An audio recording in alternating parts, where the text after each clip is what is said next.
Hitting a six-figure hustle is a sign that your hustle is being successful. In fact, it's being very successful and probably far more successful than almost any hustle ever is. But there's a world of difference between a six-figure hustle and a seven-figure business. And it's not just a factor of 10 in the amount of income. It's in the existence of process, of procedure, of habit, of planning, of process. All of those things are critically important in the business that you can't do with the amount of work you're putting into your hustle. You have to have something helping you. I'll break down for you today the difference between what a business owner of a seven-figure business and a person doing a side hustle of a six-figure business that is different, and what they're doing different, and why there are very different things required for those two phases. And it's very straightforward. The hustle guy is working on his own efforts. Maybe he has some people working with him, but he's the one that's driving everything. Everything is ad hoc. Everything is immediate. Everything is the thing directly in front. By the time you get to a real business, you have process in place, you have sales meetings, you have engineering meetings, you have customer meetings, you have planning meetings, you have lawyer meetings, all those boring things that make the difference between a hustle and a business. If you're going to grow, you need to put them in place. Today I will break down for you the difference between what a seven-figure business owner does and a six-figure hustle person does. And they're very substantial. Six-figure hustlers run off of guts. They run off of their feelings, they run off of their ability to pay attention to something. And that is what helped them build a six-figure hustle. Seven-figure entrepreneurs in their businesses run off of data and off of process. They measure what their company is doing, they measure what is required to get them where they're going, and they follow a process in getting there. So they don't have to worry about those kind of details and can concentrate on where they're headed in a seven-figure business. A seven-figure entrepreneur doesn't just know what's going on at the moment. He knows how much it costs him to get a customer acquisition cost. He knows his daily burn rate. How much money is he spending, and who's he spending it on, and what's he spending it on. He knows what's he got due at a different time. What is his schedule? What is the plans for the various companies? I want to share with you something that I've been working on for a long time that is very important to me, and that is a Discord channel for business. On it, there will be a lot of free information, but also access to me.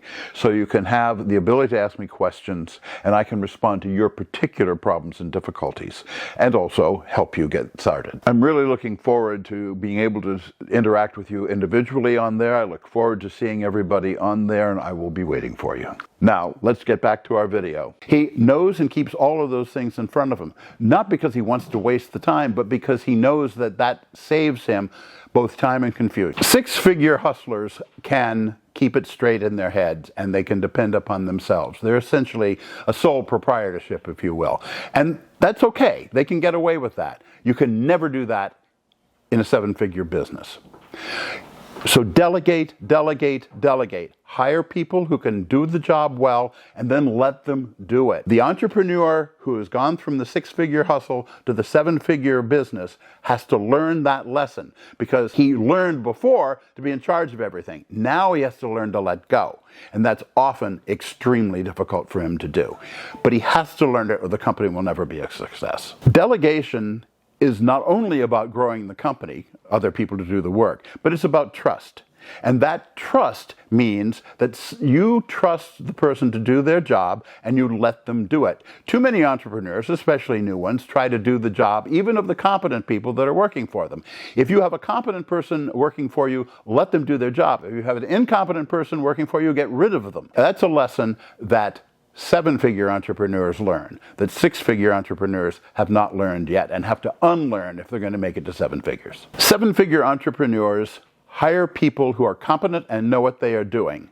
They give them their jobs and specify their jobs clearly, and then they get out of the way. And then they track how the person does on the job. That's their job, is to manage, not to do. If you're in a seven-figure business and you're still doing the sales, you're still writing the procedures, You're still doing the admin and handling hiring and firing. You're still trying to get the product developed. You're still dealing with all the customers. You're still dealing with the suppliers. If you're doing all of those things directly, you're not the CEO. That's executive officer. That means you execute. You have people doing things for you. You are instead an overworked drudge. The time scale of a six-figure hustler and a seven-figure entrepreneur are very, very different. The six-figure hustler concentrates on the next 5 minutes, or at least the next 5 days. Very short time frame because things are changing very quickly. They're dealing with multiple customers who all want different things, and they're trying their best to stay up on it, and for a while they can. But a seven-figure entrepreneur thinks in terms of months and quarters and years, because that's the way business really works. Everybody tracks businesses on a quarterly basis. Why do they do it on a quarterly basis? Because anything faster than that is noise, and anything slower than that, you don't catch things early enough. So people follow a quarterly scale, and you have to learn to do that. But it's a difficult lesson to learn when you're used to dealing in minutes. A seven-figure entrepreneur is paying attention to the big picture. By paying attention to the big picture, the little details are not anywhere near as painful. Half of them are somebody else's responsibility anyway, and the rest are things that you have seen before and you've learned about. Don't trip over them again. You've learned to grow above that. When you're dealing with a seven-figure entrepreneurship and above, you're a planner. Planning is much less stressful than execution. Your job is not execution. Your job is to manage the people who are doing the execution. And as soon as you learn that, you'll find your job has just gotten a lot easier. Here's the bottom line. The larger a company is, in general, the less hard the CEO works. The better he or she handles the management of the personnel below them and therefore of the company.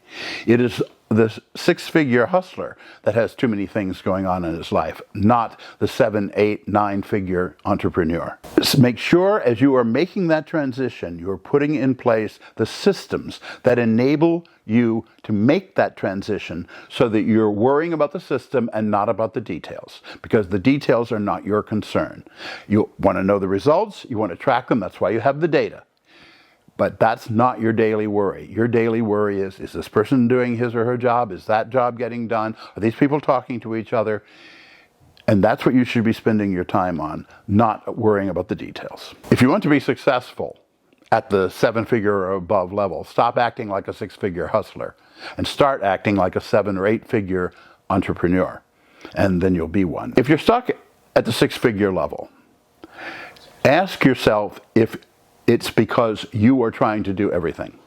Is it because you are not making the transition that is required to go beyond that, which is getting other people working as a team with you, but letting them do their jobs? Having the data you need, not for the moment-to-moment stuff, but for the month and quarterly basis that your company needs to grow and to plan.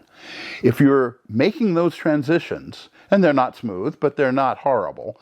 If you're not making those transitions, you're going to stay at the six-figure level. Or even worse, you're going to fall back from that because you're trying to do the wrong job. Learn to use process. Learn to work with other people and delegate. Learn to let other people do their jobs, and you'll find yours is much easier. The shift from 6 to 7 figures is not really about income. It's about process. It's about attitude. It's about the method of doing business. It is, in fact, the difference between individual effort and team effort. The 7-figure and above entrepreneur has learned how to harness the team. The team is not just other people, although that's the major part of it, but it's also process and systems. He's learned how to put those into effect. The 6-figure hustler has not.